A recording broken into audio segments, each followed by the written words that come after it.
I am excited to introduce the next speaker to you. I first met Peter Ivanov online at a conference that was being run by von Lanthen, and I was chairing it. And from the off, I was absolutely captivated by his content in how you get virtual teams to work together. He's very definitely the world authority on this subject, having trained on it for 25 years and having recognized the importance of how you make virtual teams work together well before anybody else. In fact, as far back as 2007, he won an award for a project he was working on, which was about helping people to communicate from different locations as a virtual team. His book, Virtual Power Teams, is consistently in the top 3 of the Amazon International Management section and has been translated into 6 languages. And in fact, Peter very kindly has put a link on our website, the ES Tech website, where you're able to download that if you would like to. But today he is talking about something which I think you're going to find fascinating. The title is, Shall We Meet in the Office, Hybrid or Online? And in it, he's going to examine the benefits of both and how you make the most of communicating with the rest of the team, no matter where you're working. So pin back your ears, get your pen ready, and please welcome the wonderful Peter Ivanov.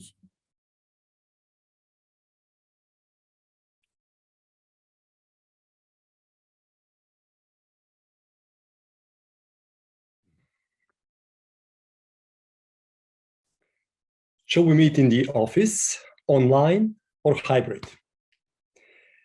In this presentation, I will give you 10 and more effective tips and tricks and tactics to organize virtual or hybrid teams. My name is Peter Ivanov, and I've been 20 years manager, leading large international teams, which by heart, by nature, are virtual. Last job, I was head of IT services, Eastern Europe, Middle East, and Africa. And in the last 8 years, I've been following my passion to become a motivational speaker. And I've been talking particularly on, much before COVID, on the topic of building virtual power teams. And now, as Corona measures and the lockdown relaxed a bit in many countries, the corporations try to embed a policy for working as a hybrid team. Sometimes go for like 60% from home, 40% in the office, like 2 days per week. But what happens? People push back. And managers struggle to justify why people need to be in the office. And here we will explore several perspectives on working in a hybrid environment. A virtual team is like the atom. Let me share one presentation. Visual always helps. As I said, a virtual team is like the atom, where you have a nucleus and then you have various particles flying around. And in the virtual teams, we aim to retain the gravity despite the distance, the gravity between the individual team members, which are the particles in this model, towards the nucleus. But the nucleus is not the manager or the project manager or the HR manager. This is the team, not even the executive assistant of the CEO. This is the team purpose and goal. And you will see in the method, virtual power teams, and the tricks and tips that I will give you, it is essential. It is a cornerstone to set the goal of a team bottom up in an engaging, co-creative experience. Now, last 8 years, I had a chance to work with many companies, over 200 clients, different. Some of them multinationals like E.ON, like BASF, like Lufthansa or IKEA. Some of them are like mid-sized businesses, and some are like growing, scaling scale-ups and startups. And even some NGOs like United Nations and others, where you have no boss, no salary, but the same principles apply to build a powerful virtual or hybrid teams. And from my successes as a manager, from our success as a team, but also from my mistakes as a manager, I developed this method, and I'll share some perspective, as I said, 10 plus tips, which actually work. They're pragmatic. They're proven in my own practice, playing around with my team. So, for example, we delivered a 2 years project involving 20 countries in Europe, 3 months earlier, we saved 250,000 euros. So we had several cases where such products, we improve productivity and deliver 15% or faster. Or another project, which was 1 billion euro involving Alibaba and e-commerce, we delivered on time, but we have a profitability effect, 80 million euros. Not just because of the virtual power teams, but establishing a strong team gravity, strong nucleus, gravity, and hence performance. Now, the agenda today, we have my presentation has 3 parts. And the first one is where to meet, as I said, office, online, or hybrid. I'll give you some considerations, criteria, and insights about this. Second, we will look at the effective and successful leadership mindset when you work in hybrid teams. And the third one is how to get maximum freedom for your people and still deliver top results. So we will look if the organization, as people push back, can you work in a more remote mode or fully remote mode, like the major part of your team and organization work remotely whenever they are in a full freedom and you still hit top results. So where to meet? A couple of considerations. So this is a busy slide. I will go through it one by one. So in order to decide, should you meet and work like online on your own, wherever you like, or you meet hybrid, you allow for some team members to work online, the others are in the office, or you call a meeting in the office or in a retreat in a great location. What are the criteria which can help you navigate and make the right choice? So the first criteria is if you work with others or you work on your own. So that's one set of criteria we have like, and then the other one is if the work you do is factual or more emotional. So this combination of criteria, I will give you the respective recommendations. So if, for example, you have to work conceptual work, like you are executive assistants, most of you. So you have to organize the meeting, the agenda, the calendar of your manager. Many of this work could be done remotely, and you could pick the time and the place for it, and you could have higher productivity without any disruptions. So for this one, the online remote work is a good model. If, for example, you have to, again, similar category, emails, you have to do something conceptual, a bit more creative, but still on your own.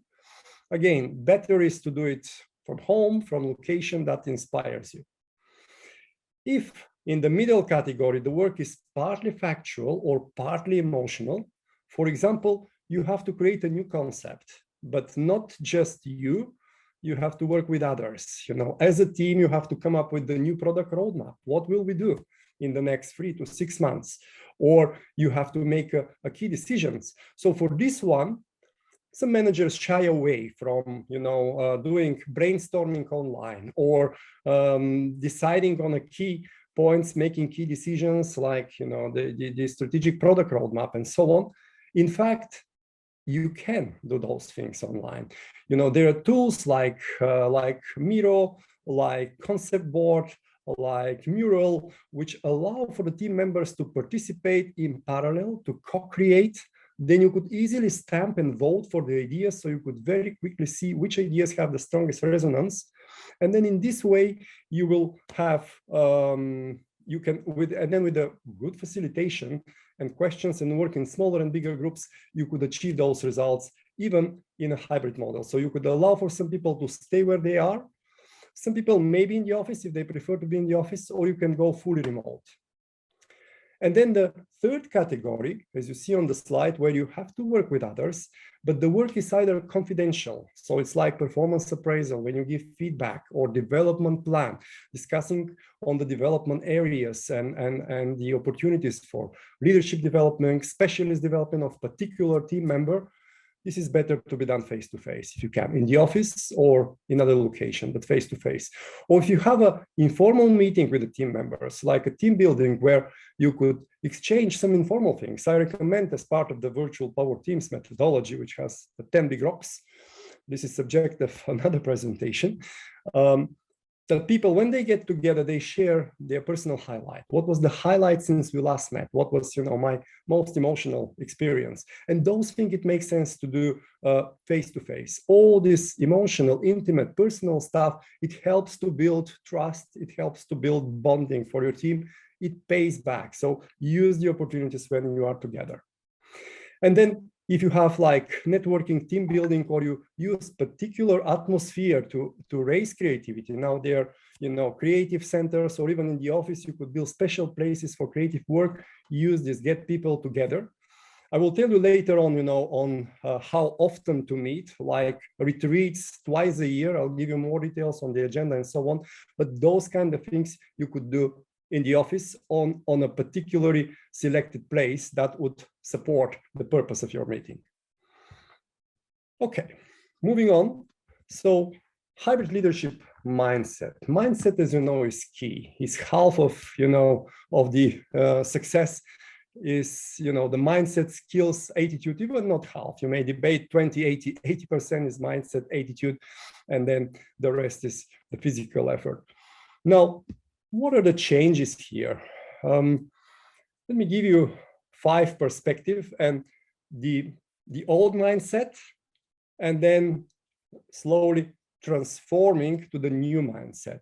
The first one is related to trust.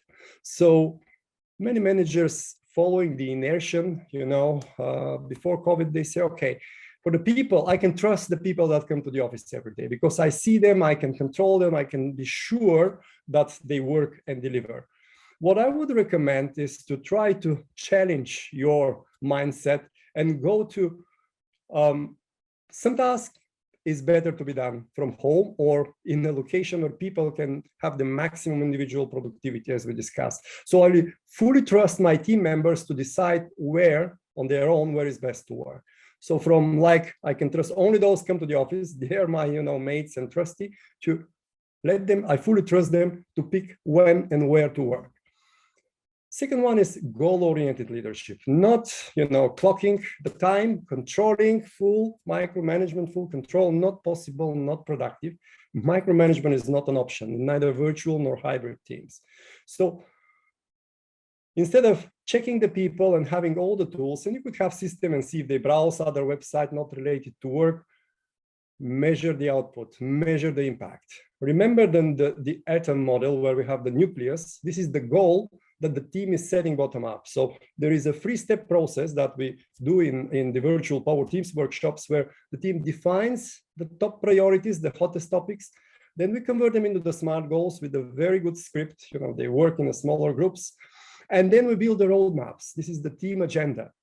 And then on these roadmaps, which is defined by the team, this is the nucleus, people pick their individual sub-goals or milestones, that would be their goals, based on their strengths. So there is no delegation, people pick their goals based on their strengths.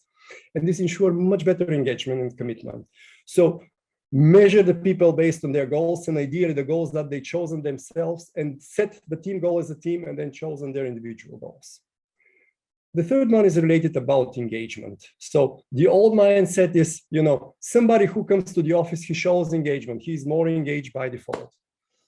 I would recommend you again to twist and transform.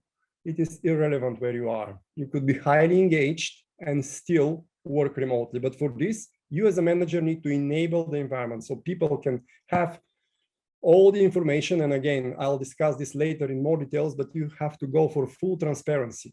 All information should be available for the people in the office as well as the remote team members. All the tools, discussion tools, feedback should be available for both. So if you have full transparency, engagement is not a function of where you are. Engagement is a function of your attitude. Then equal treatment. Sometimes managers by default, not only managers, other team members, they will give more focus, more attention to the people they see around in the office. You have to switch, that's my recommendation, to give same amount of attention for all the team members. So it requires conscious effort and planning. And in the formats, in the team meetings and so on, you need to plan and design so you could give the same amount of attention to all team members. And then the engagement factor and everything you need for top performance will be there. And the last one is the personal connection aspect. Again, some people think people that see each other in the office every day, they have a stronger personal connection. Yeah, unless you do other things, that may be the case. But if you provide, you have the forums where everybody can join, the office team members and the hybrid team members, you have the tools like this personal highlights since we last met, you allow for the people to be intimate, to share vulnerability and so on. Personal connections will be as strong for the remote team members as well for the office team members. It may be hard to believe for you, but I have special exercises like the flash intro and so on. For example, 4 questions, come back to me and I'll share the scripts of those exercises where people can share, they open up, they share vulnerability, and you build trust, you build connection. And there is no matter of if they see each other every day. I work with clients that work 10 years together. There is a new team member with the Virtual Power Teams workshop, and they found out about each other more in like 2 days workshop than in the last 10 years. It's a matter of provoking in a positive way, praising, recognizing, ensuring, and again, appreciating people opening up, and then you build personal connections. Okay, so I'm a father of 5 girls, no joke. 1 wife, 1 marriage, 5 girls. Apparently, this is the only thing I can. And this is about personal connection and showing, intimacy and vulnerability. Now, 2 of the girls are in the USA. The 18-year-old goes for a gap year, doing a practicum in an NGO. And the 15-year-old, the middle one, is doing a student exchange. So we are a virtual family right now, or a hybrid family, some at home, some remote team members. So my next book project will be building, cracking the code of the virtual power family. And when I say the next, I will show you later, my first book, Virtual Power Teams, published 2017, has been published in 6 languages, including Chinese, English, German, and so on, Spanish, Polish, Bulgarian. It was Amazon top 3 in the international management category. So if you want to deep dive a little bit, get the book. And in fact, in the end of the presentation, I'll send you the link where, for free, you can get the full book, Virtual Power Teams. So now, let me just give you a short, I'll stop sharing for a moment so you can see each other better. Let me give you one case study. That's the Alibaba case study that I mentioned in the beginning, the €1 billion project. I work with a global company, fast-moving consumer goods, and they had a project where Chinese people were buying their products in 6 countries, Australia, Germany, UK, and so on, and putting them on Alibaba. And the vice president of business development wanted to have ask the general managers of these countries to get together, accumulate the volume, and do a deal with Alibaba. But 1 year passed away, nothing happens. Very busy people, big egos involved. So what he decided to do is set up a project. And he hired me in Amsterdam for 1 day to build a team identity, to build a team culture, the optimal team culture. And what we did, it's related to leadership mindset and team mindset in a hybrid environment. We built it on a 3 scale. The first scale was leadership, hierarchical versus egalitarian. So I asked the team to debate and come up with their optimal scale, optimal position on the leadership scale. As I mentioned, hierarchical is if you wait for, for permission before you act. There is a big distance between manager and employee. Egalitarian, it's equal. You can challenge your boss in a meeting. It is expected to be proactive. So they debated and they decided their aha moment was, until we reach project mandate, we will be more egalitarian. Where is the first star? So we debate, we will shape this thing together, reach the high-level project definition or project mandate, and then we will be more hierarchical. So we pass it to the Chinese. This is their comfort zone. Now this is it, go on and deliver. And then they reflected as a team, what can I do? Every one of them committed in order to support the chosen culture, and what our leader can do in order to enable it, because there is some system implementation, policy, and so on, values. The second scale was decision-making, top-down versus consensual. So they went like in the middle, a bit more consensual, because some cultures like China, US, top-down, you decide. But the other, like Germany, take time to consult all parties, particularly if the decision is related to organizational changes and maybe laying people off. So again, decide as a team, and then everybody commits, how can we live this culture? And the third one was disagreeing, or I call it the conflict scale, confrontational versus avoiding confrontation. So they say, let's be more confrontational, which for the Chinese and the Asian people is a big stretch, but we'll debate. And 18 months down the road, they delivered on plan the project. They had 0.1% profitability improvement, which deducting the cost, the project cost was 80 million profitability. So as a leadership mindset, it's better the team culture or team mindset to be set up in a team exercise. Don't cascade. The more hybrid, the more virtual your team, the more locations, the more you need them to decide, not you cascading top down. So, and the other key aspect is culture is a soft thing.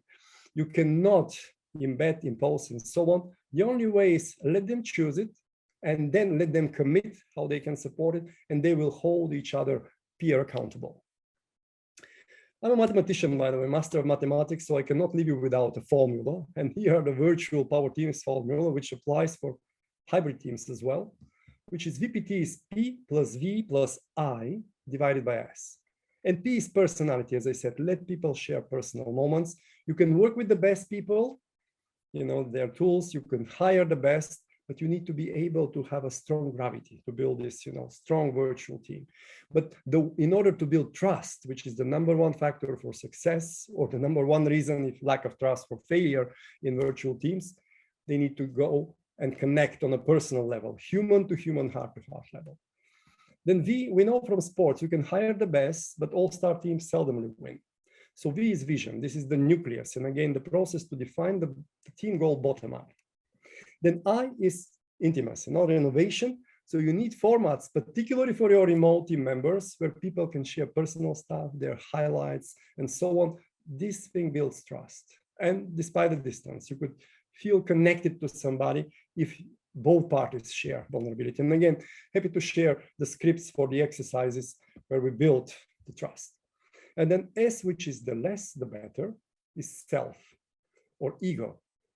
But if you set the goal bottom up, the nucleus, if people choose their goals based on their strengths and they get enough praise and recognition for what they do, you don't have to come up with the hidden agenda, so-called, which is the problem in many corporations. You know, some managers go for their hidden agenda, you know, the goals that facilitate their career or their bonus scheme. They would work on the chosen goal, you know, in a team format, setting the nucleus as a team and picking your goals based on the strengths. As I mentioned, the book Virtual Power Teams translated in these 6 languages, and I'm happy in the end to put a link where you could download the book, the full text of the book. It's been Amazon top 3 in the category International Management for 1 week, just for 1 week, but I keep this screenshot dear to my heart. And that was the second book that I've written during Corona times, 2020, which is similar to the first one, but here we are tackling not business challenges, but the toughest challenges of humanity, like climate change, like hunger, social inequality, how with the virtual power teams you could unite global talents to tackle the toughest challenges of humanity. Now, the last point, as I promised, is full freedom, work whenever you like, wherever you like, and still have top results as a team and organization. Again, as a mathematician, I ask myself the question, how can you retain the gravity in a team, despite the distance, despite the time zones and cultures, and improve performance even exponentially? So those teams, regardless virtual or hybrid, that manage to do that, I call virtual power teams. Now, what are the key success factors for fully remote teams? When people can work whenever they like, you don't have time. You know, this is a bit of a nirvana. This is like the end state where you don't have meetings, you don't have synchronous work, but it is the process. So I'll give you the key success factors to be more remote. So you don't have to go like 2 days in the week in the office. You could just go 1 day, or maybe 1 day for 2 weeks, or maybe you have like retreats twice a year. So I'll give you the key success factors and some insights and considerations. The first one is full transparency. So what means full transparency? Full transparency means both full and transparency. Each team member, each member of the organization have the full information that the CEO has. It may sound radical, but there are many organizations that I've worked with and interviewed which do it, and they do it successfully. For example, Shopify is like 10,000 people organization. They decided not to have an office. So everybody works whenever they like. They have some formats to connect, but they go for full transparency. For example, information on the P&L, profit and loss, available to everyone, same information. If you need to make a critical decision, laying off people because the profit and the forecast is bad, available to everyone. The rationale for making these tough choices is available to everyone. They can have input. So full transparency. It is a stretch, but it's required, for people to keep them motivated, even if they, meet less and they work whenever whenever they like, in a full transparent model. The second success factor is you have to be a master, really a masterful asynchronous communicator. So being able to give tasks in a written format is key. So there is no misunderstanding. But written format, again, the picture is more than 1,000 words. So we go into visualizing picture, and the multiple pictures would be a video. So the video becomes a new media to send a powerful asynchronous message. For both, like purpose-driven videos, when you decide from the CEO, from the senior management, why we do what we do, what are the next steps, and also more operational when you explain what is the task, what's the rationale, and how we need to do it. So again, here a few best practices. Video, not more than 10 minutes. 10 minutes currently seems to be the borderline. People are very busy. So more than 10 minutes, it will be difficult for them to digest. Up to 10 minutes, and have a system. And there are a lot of tools on the market which can give you full metrics, who has watched the videos, not just the views like in YouTube, but who has watched the videos, how many minutes, how often he comes back or she to the video. This is essential. And these metrics are not to say, okay, you haven't watched my video, please watch it and so on. It's not about, controlling and pushing. It is about, okay, if this time my video is getting less views and less percentage, what I need to improve. You may ask them and reflect yourself in order to improve your asynchronous communication. So become a masterful asynchronous communicator is the key. And the third one is meetings. And for the meeting, I have a couple of slides. So meetings or retreats. The company that decide to have less regular meetings, they go for very well-designed retreats where all people come. So it emerges a bit as a best practice twice a year to have a retreat. And twice a year, what do you do there? First of all, twice a year, the first one is for the whole company, really all hands, like Shopify, 10,000 people, or there are many companies in the area between 500 and 1,000 people which do it. And then the second one per year is for the department, for this division, being the marketing, being the engineers, being the operations and so on.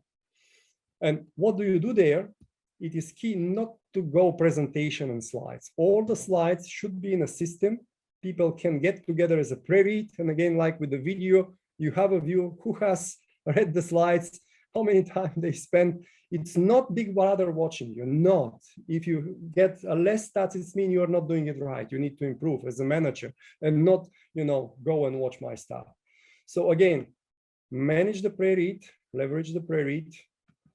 And what you do there is discussion. What we did well, what we did so far, the products we introduced, the product launches and so on. What worked well or works well. It's good to reflect on the positive stuff because people work individually, as I said, in this model. When they get together, need to see, okay, what really works well in our model and what can we do better? Just giving the people to reflect will unleash a lot of energy. And then what are our problems? Again, if you can do some of this in a bigger group, what are our problems? You go into a smaller groups. They debate, you could use various tools. There are many skillful facilitation ways to do that. But on the problems, do it in a smaller groups and then let them come back and present to everyone. What are the problems and what solution they recommend. As I mentioned, all slides are available as a pre-read. And then when the people come from these smaller groups, whenever they come in a digital format, again, put it again in the system so people can refer to it in the future. That's why we can have a return on investment of your retreat, which it costs money. Sometimes it's, even 5-digit, depending on how many people you bring together, but it costs, if you do those things, it pays back. And then very important is the language when you do these retreats. If things don't work well, it's not you screw it up, your results are bad, and so on, doesn't help at all. You get together, go like this. I see, because the stats are there in the slides, all the metrics, that you are unable to generate 1,000 leads this month, which was happening before. How can we help you? So if there are issues, recognize it based on the metrics. How can we help? Discuss as a smaller group, as a bigger group. Let me give you a couple of tips, and then we're done for today. So I was in Bali 2019, just before COVID, attending an event called Running Remote.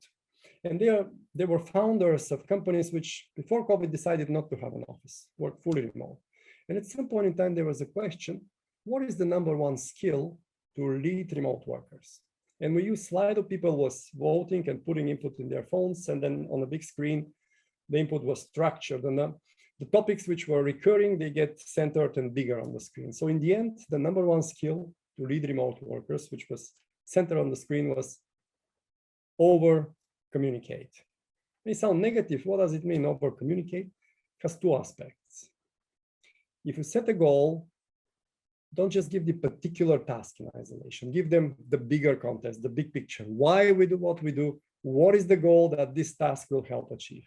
If you give them the bigger picture, if you don't, if they don't understand and they do it, they read it on the Slack and so on, you don't see if they're not in agreement or they're fully frustrated or fully lost. So give them the bigger context. Instead of bugging you or their peers, it will be like a North Star for them to kind of work autonomously. And second is, make sure they understand. Sometimes we give a task, get the results, and the task has nothing to do with what I wanted. Who is to blame? Me, the one setting the task. So make sure they understand what you mean, ask them to rephrase, and so on. Over communicate. And second one is, as I mentioned, father of 5 girls. I tried to come with constructive criticism, I failed miserably. So the only thing that works with this family of 5 girls, and it's applicable to virtual and hybrid team, is the only secret I have is praise, praise, praise. What to praise? Praise the result if there is a result. Praise it publicly. If there is no result yet, but you see a behavior, they help each other, they share and so on, praise the behavior. If there is neither a result nor behavior, look harder. There is always something to praise. So make sure praising is in your focus. Then take regular breaks. You can talk a lot of this, bundle, similar tasks, like I do my calls, I do my emails twice a day. If your work is not so centered on email, around 11 and 4. If you do a similar task repetitively, you kind of raise productivity. There is no context switching, or the calls, I go outside, do it outside, and so on. Have a channel for urgent communication, but only one that the teams decide. If you have a multiple time zones, so if there is a problem, put it on this channel, and the team decides on the SLA, service level agreement, or response time for this channel, like 2 hours, whatever the team decides. If there is a message to me, I will look at this channel, extended hours, and come back. Okay, by tomorrow noontime, you have my response. And then there are many ways to gamify, many games that the team can come up with creative topic for the week, like the coolest cat, for example. They would post and they would comment and like and so on, or dog or desk, or you design your own avatar, or you design somebody else's avatar, and so on. Okay, so winning spirit, I'll share a video with you as a takeaway. Let's not extend the time too much. This is about this 2 years project that we finished 3 months earlier and saved 250,000 euro. And then we go all together, the whole team involved. We went to Tenerife, Canary Islands, and we had a smart visual. Check the video. That's we celebrating on Tenerife. And yes, we had 2 global awards as a team. One was this best of the best for this project, Tenerife and the Global Shared Services. And the other one was the Global IT Connect Award for 2012. Now, if you want to build your own virtual power team or hybrid power team, there's a 3 ways to do it. The first one, you can have an online keynote like this one, but usually it's like 2 hours and it is highly interactive. with your audience. Could be also live if you have a leadership retreat or you have a conference at your company. Second one is a tailored workshop. So here we could tune the 10 big rocks for your organization, for your teams, for your challenges. And the third one is an online masterclass. So I have developed an online masterclass. Again, I'll share a video with you where in a self-paced, could be put on your learning management system, and the managers, the team leads, project managers, and so on can get systematically 6 hours, 20 videos, and get certified virtual Power Teams Master. Now, the link for the book, as I promised, free, will be published by the organizers. And we had this journey with the virtual and hybrid teams. Let me go back to the universe where we are with our planet Earth and make a parallel between the universe and the virtual and hybrid teams that we currently operate. Do you know that in the universe, only 10% is material, only 10% are planets and stars? 20% is like nothing, like black holes or phenomena that scientists still cannot explain. And 70%, the major part, is invisible energy, like the gravity that holds the universe together the way we know it. In a virtual or in a hybrid team is quite similar. 10% are the team members in the infrastructure, 20% are undeveloped yet potentials, and 70%, the major part, are the relationships, the trust, the gravity that holds the virtual team together. So the art to lead virtual or hybrid teams is to focus on the 70%. And I assure you, you will be amazed by the wonderful fruits to come. So let me conclude with one thought which has guided me through the years. And it goes like this. If you dream alone, this is just a dream. If we people dream together, this is the beginning of a new reality. Thank you so much. And please feel free to reach out. I wish you to enjoy the book and happy to connect with you. And if you have any questions, we'll be more than happy to engage. All the best.